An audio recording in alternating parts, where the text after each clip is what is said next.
What's good, everybody? I'm Keandre, this is HoopIntellect, and welcome back to the channel and the first board of the year. Now, it always takes a little minute to get to feel good about putting one of these out, but we are here, and I think it's a pretty good look at where we're at right now, even though it's going to change a lot over the next week even, and it's just still super fluid overall. But yeah, before we jump into things right away, these shirts are out now, so for those of you who haven't had a chance to go look at the shop, that link is in the description, so for those of you who are interested, definitely be sure to go over there. And big shout out to everybody who has bought one already. Let's go ahead and get into it, starting from the top. I'm not gonna lie, that might change next time, we will see, but let's go ahead and do it.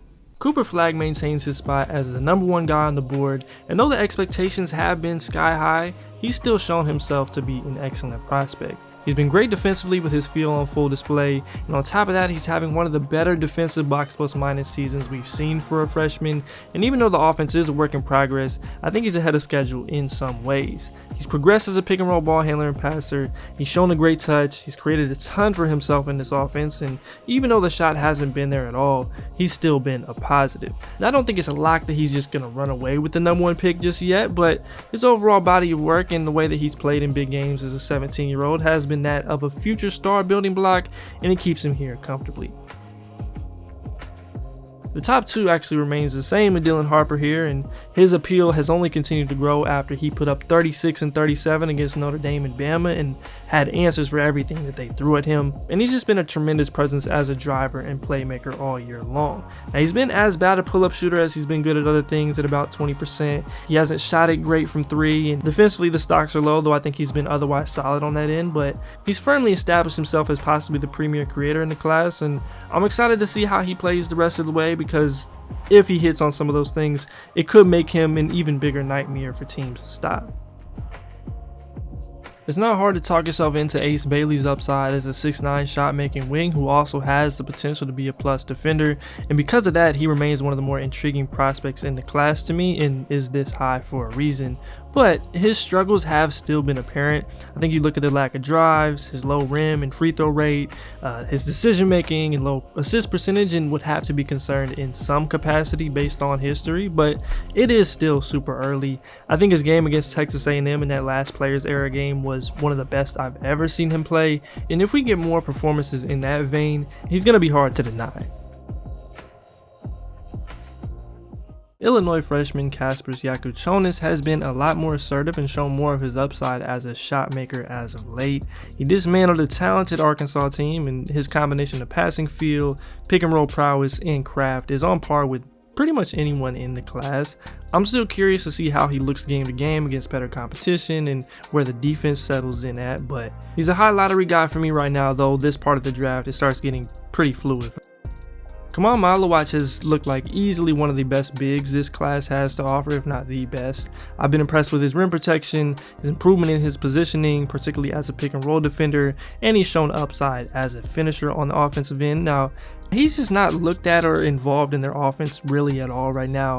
I think there will be a conversation about how much is there still to unlock based on what he showed previously and how high you take him based off of his production there this year, but for now I think he's got a clear path to success, and hopefully we see him cut out some of those easy mistakes like the jumping into fouls and some of the decision making that has been there at times.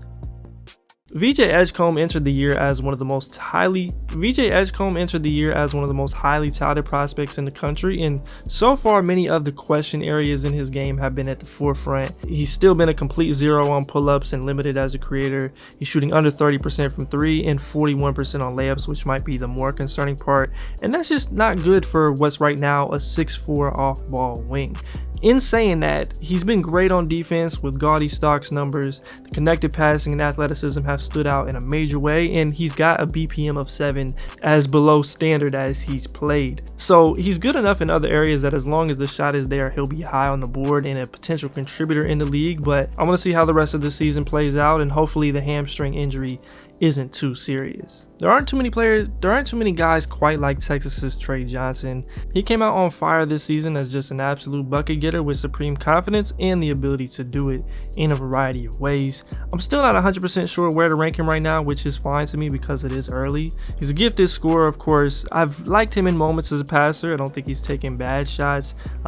The defense has been a bit up and down, and I think generally players in his archetype can be boom or bust. So there's some questions there, but at a certain point, his skill set and productivity will be worth it. So we'll see where he lands in reference to what others show.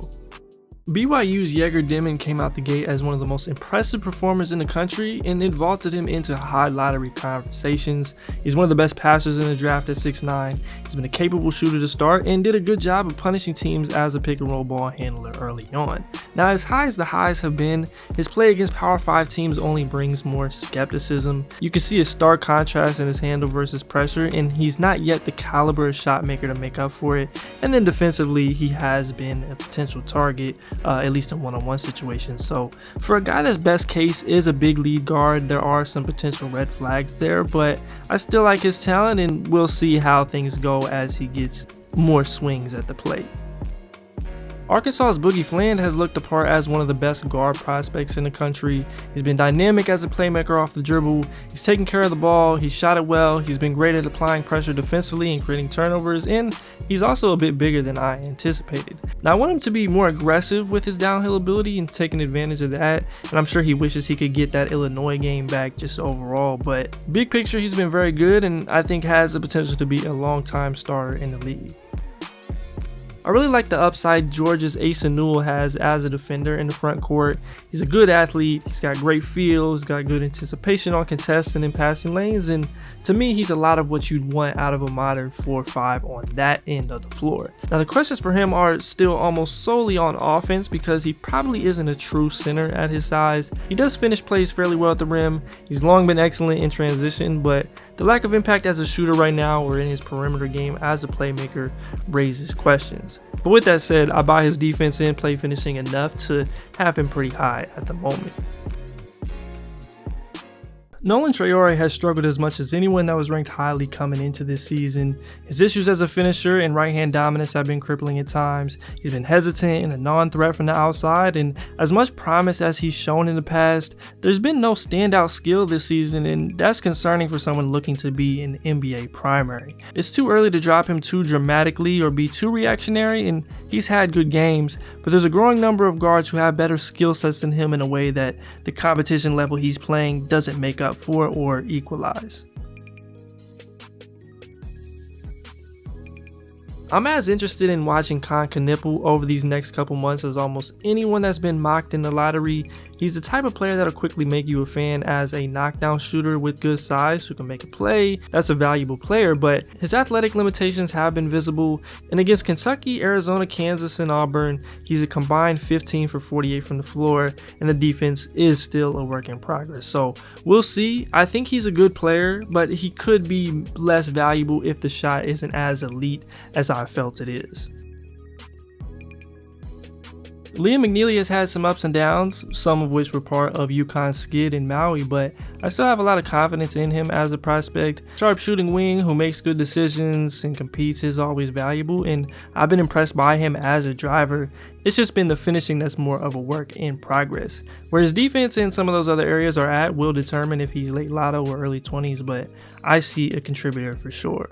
Now, even with some of the questions that are there and the somewhat unorthodox nature of Derek Queen's game, he's been one of the absolute best freshmen and a quick riser on boards. As a 6'10 big, his playmaking, his handle, and effectiveness on the interior have made him an issue to deal with. He's attacked off the catch, he's posted up, he's converted offensive rebounds, and most importantly, he's actually been pretty good defensively in space at least. Now, I've still got questions about where you play him defensively and some of his interior stuff, and he's been a non-shooter, he's an older freshman, and if we're talking down the line, I think there could be some roster construction questions even if he's like all-star level good, but at a certain point, that risk becomes worth it if he's going to continue balling like he has. Another guy I wasn't sure what to expect from this year stepping in was OU's Jeremiah Fears, but he's been excellent so far. He classed up to go to college a year early, so he is young, but the way he's made plays and dismantled a team like Arizona, you wouldn't be able to tell at all. At 6'3", he's as creative a ball handler there is. He's a good passer, he's gotten to the bucket and finished at a good clip. I want to see just how good a shooter he is, and he is turning the ball over quite a bit right now, but man, I watch him and I feel like I should be even higher on him than this, but we'll see in time. I thought Thomas Sorber would have a good chance of contributing early as a freshman, but he's far exceeded anything I thought would happen. He's a 6'10 big with polish in the post, great feet as a roller, good feel as a passer, and intriguing defensive tools. Now, Georgetown hasn't played much comp besides West Virginia on Friday night, but aside from foul trouble, he looked pretty good in that game too. I still want to see him the rest of the way, and he's not the biggest, but his tools matched with a 13 BPM, an assist rate over 20, and high stocks is always going to stand out. Ben Seraph has continued to be a positive presence as a 6'5 guard with intriguing abilities as a passer, as a pick and roll ball handler, and with some solid defensive upside. The same questions remain in his shot and his ability to handle better athletes and create separation, get to his right hand, but I find his playmaking, his abilities in the mid-range and size to be interesting at the very least. Will Riley's NBA appeal is fairly obvious as a giant shot-making wing who can put it on the floor and competes defensively. And he's going to have to attack the weight room. That alone would make him so much better in basically every aspect of his game right now. He's got to get to and convert at the bucket more frequently as well, but I already like what he brings to the table. He's a competitor, he fights for offensive boards, he can get hot quick, so he's a definite first-round guy with a lottery type of ceiling to me.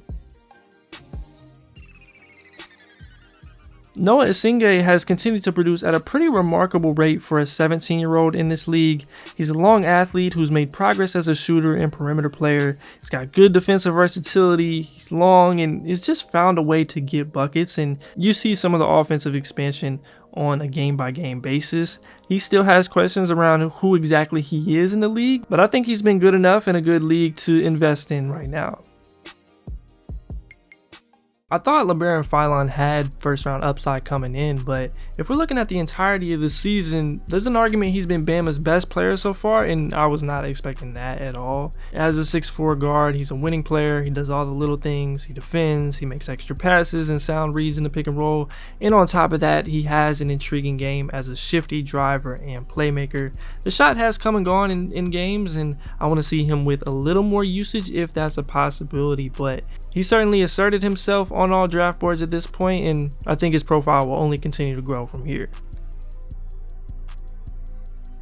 Another Frenchman in this class that I think is going to have a lot of success in the future is Noah Penda, and he's been excellent since getting more consistent minutes.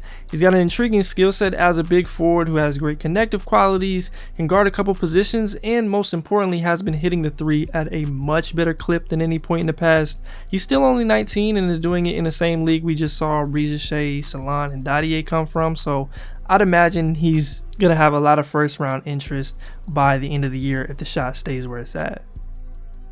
Aside from maybe the worst game of his career against Indiana and some foul trouble, Colin Murray-Boyles has been mostly as expected this year as a sophomore. He's been a terrific finisher, an adept playmaker, and versatile defender at the 4 spot, and in his last 4 games he's 3 for 7 from 3, so he's also making progress there. Now, even with the very important questions we've harped on a lot at this point, his production and feel is good enough to build with, and I don't want to put him completely in a box because when you look around the league, he might have a few more avenues to success.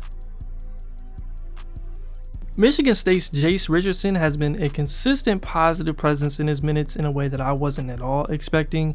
I thought he was a nice player at Columbus in high school with the Boozer twins, and I actually saw him play at a tournament when he was like 9, funny enough, but right now, he looks like a potential one and done. He's been a terrific connected piece. He's knocked down shots. He's attacked the bucket exceptionally. He's made plays for his teammates and been active on the defensive end. I still want to see his limits on ball at the college level as much as we can, and I'm not 100% sure what his elite quality is, which might hurt at his size, but stepping into a 12 BPM, great assist rate on a limited role for Izzo is special stuff, and probably speaks to his NBA pedigree with his dad being Jason Richardson.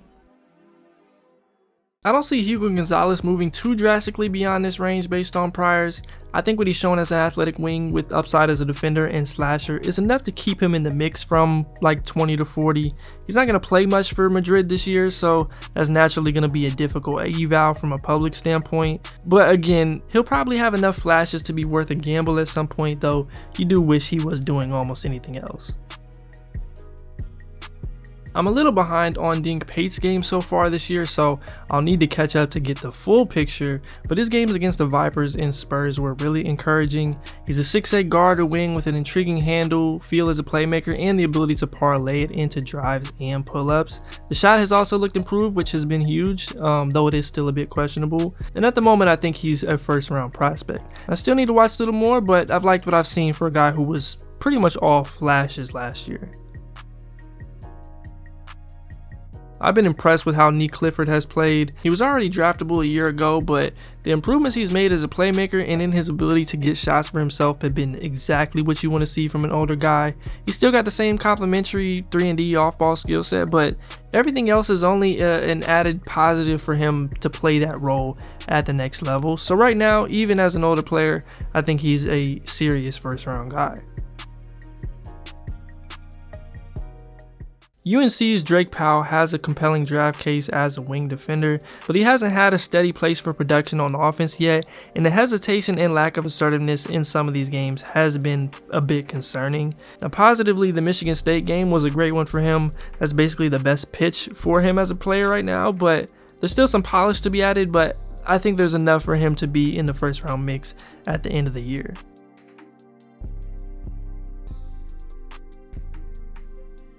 Cam Jones has been highly efficient across the floor and a much more dynamic playmaker than any point in the past, and it's been great to see. He's a polished and talented combo guard who can score with the best of them and has led this Marquette team to a perfect record before that Iowa State game, so I love what he's done so far.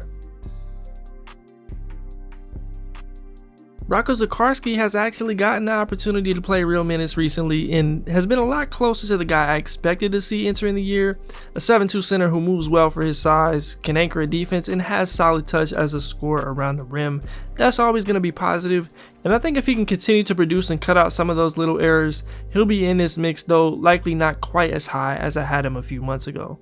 Washington State's Cedric Coward has struck me as an obvious NBA talent. He's got the perfect frame and tools for an NBA wing at 6'6" with a 7-foot wingspan. He's a tough defender with good feel. He's grown a ton as an offensive player and shooter over the years, and he can make a play for himself, though it's not his primary ability. He's been dealing with a shoulder injury as of late, but hopefully he can get back out there soon and continue building on what looks to be a very good draft case as a role player.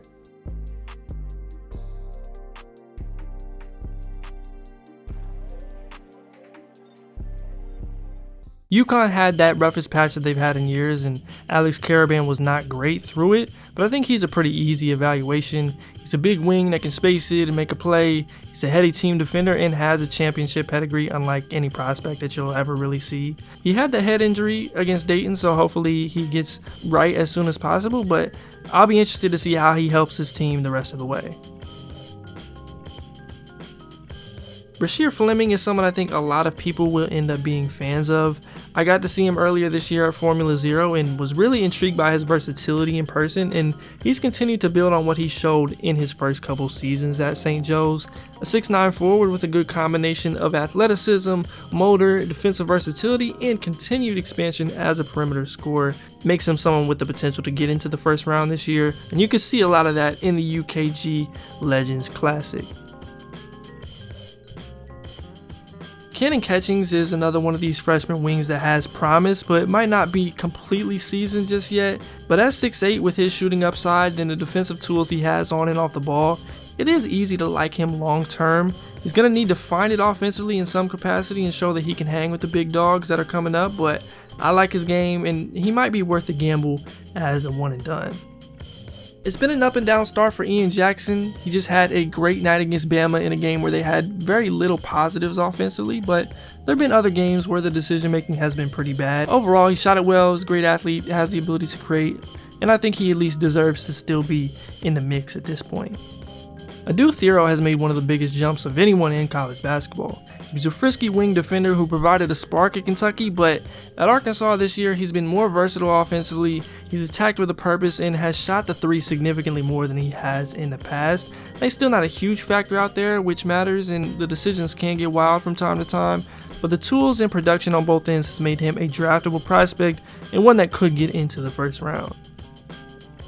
I've loved the way San Diego State's Miles Byrd has started his junior season. His defensive activity on the wing has been tremendous, and he's also taken a big step forward offensively with more opportunity, doing things like shooting the ball more confidently and effectively, and being a huge boost to this offense at times. He's got intriguing slashing skills as well, and his game reminds me of Kobe Jones a little bit if he was left-handed, and I think Bird will eventually join the draft conversation.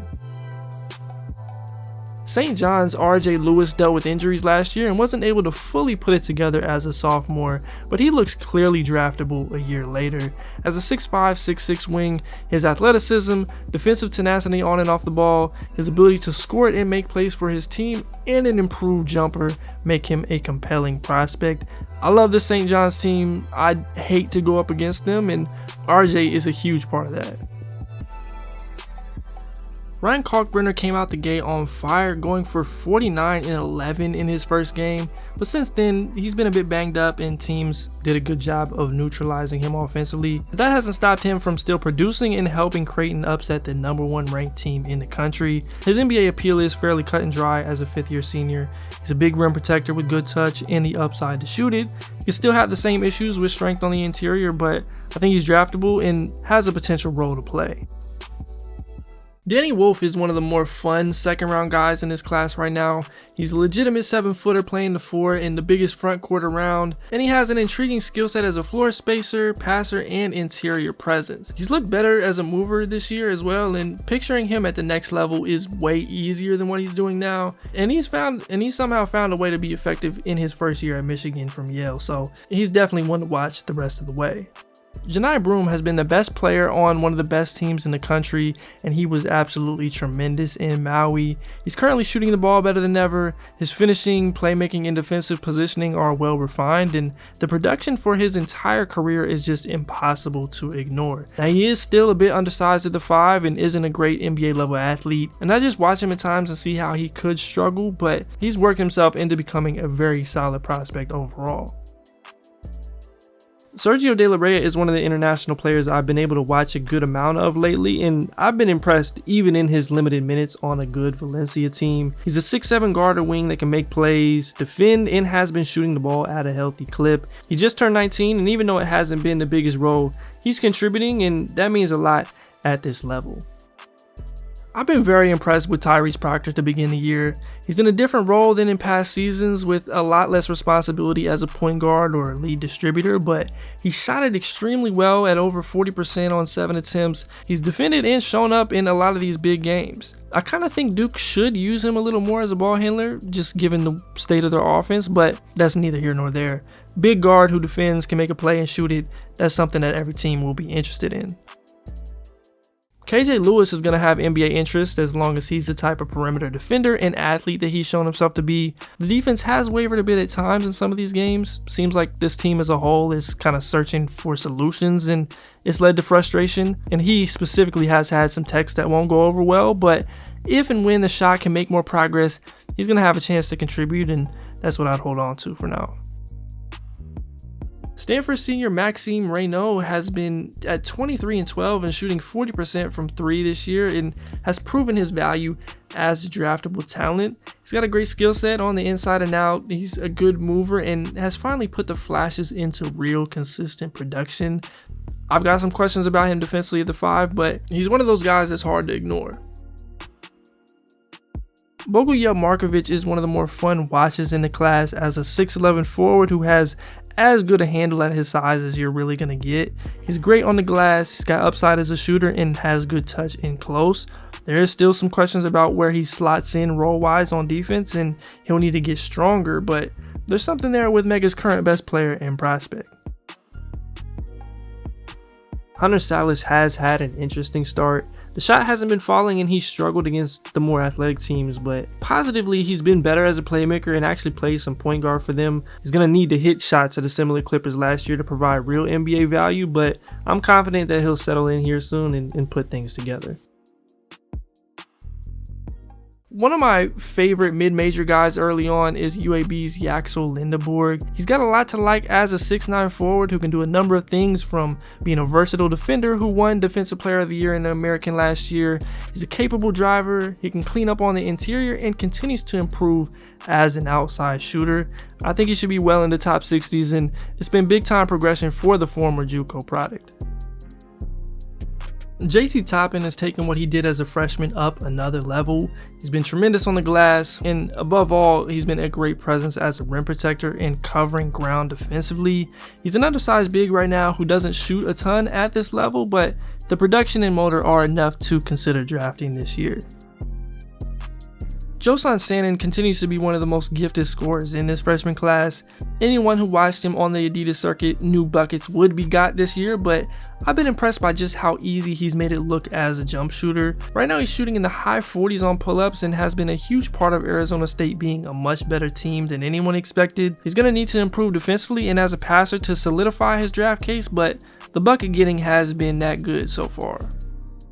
Alex Tui has cooled off from his stretch a few months ago. I think the 3-point volume going down and lack of production on offense has stood out most, but he's still got appeal as a complimentary wing forward who can shoot it, is a good team defender, and has at least progressed some offensively from a year ago.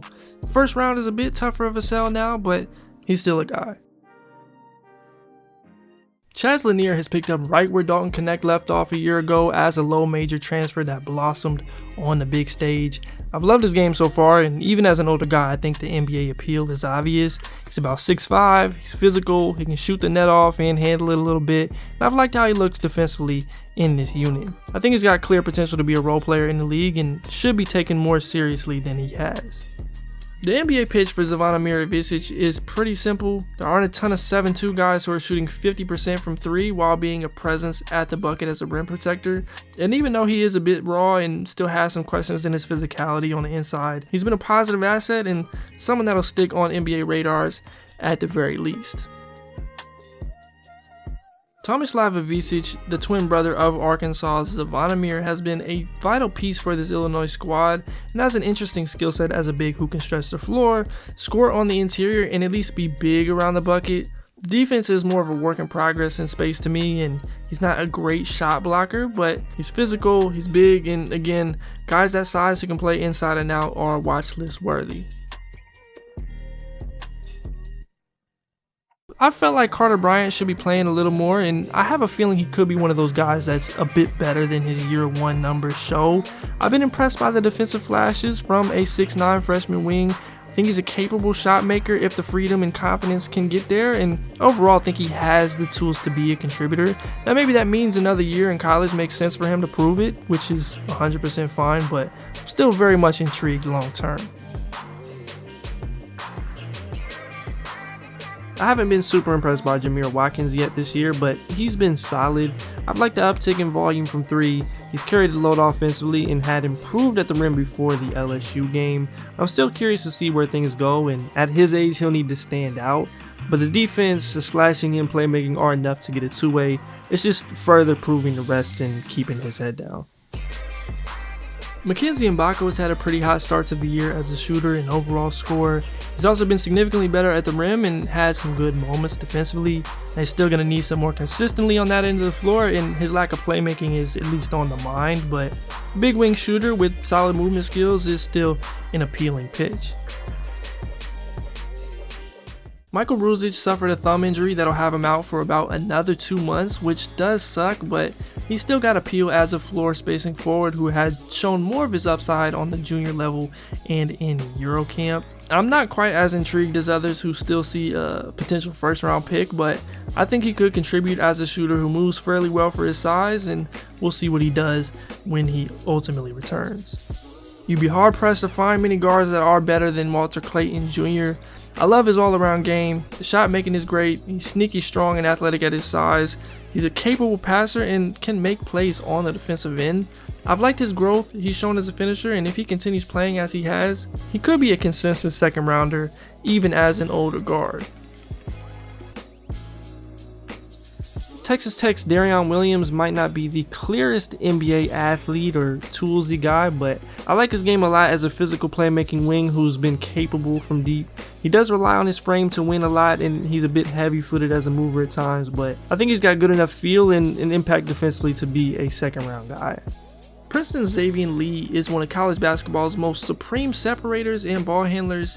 He struggled a bit more at the rim than I wanted to see from him so far, but he shot the three well, he's got good size, and though he won't offer much defensively, the effort has been there. Now Princeton's been up and down, but a triple-double against a great St. Joe's squad was a good win to get back on track and also help boost Lee's standing as a draft prospect.